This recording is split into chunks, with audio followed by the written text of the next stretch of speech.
أهلا بيكم من متحف جاير أندرسون. هناخد جولة كاملة داخل المتحف وهنشوف كل حاجة فيه. يلا بينا. بيت الكريتلية أو متحف جاير أندرسون، البيت اللي مليان حكايات وأساطير. أول مرة هتشوفها لما تروح هناك.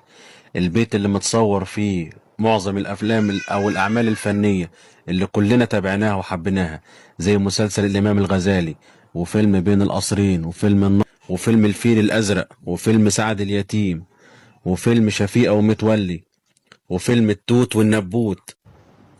وجاير أندرسون ولد في بريطانيا سنة 1881، ثم أتم دراسته للطب بلندن، وعُيِّن طبيبا بالجيش الإنجليزي سنة 1904، ثم انتقل إلى خدمة الجيش الإنجليزي بمصر سنة 1907، إلى أن أحيل للتقاعد سنة 1924.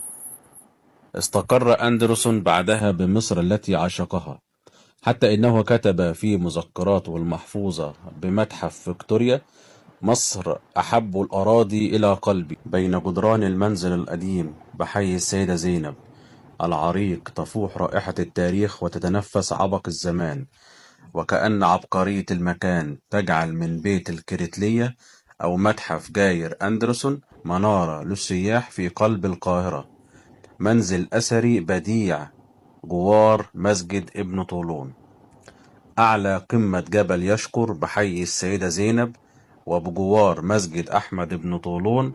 قرر المعلم عبد القادر الحداد في عام 1540 أن يبني بيتا في مكان مرتفع، وبعدها ما يقرب من القرن، وتحديدا في عام 1642 قام الحاج محمد الجزار أحد الأعيان ببناء منزل مجاور لبيت المعلم.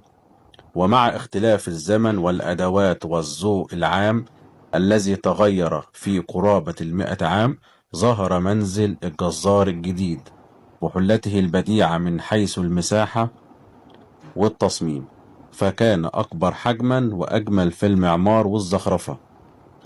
ومع مرور السنين وفي بداية القرن التاسع عشر تم بيع بيت الجزار لسيدة من جزيرة كريت في اليونان، وبيت المعلم الحداد لسيدة من الصعيد تدعى أمنة بنت سالم، إلى أن الزمن كان قد أثر على جمال البيتين وتهدم معظم أماكنهما وساءت حالة البيتين. في الفترة من 1930 حتى 1935 قررت الحكومة المصرية هدم البيتين أثناء مشروع التوسعة حول جامع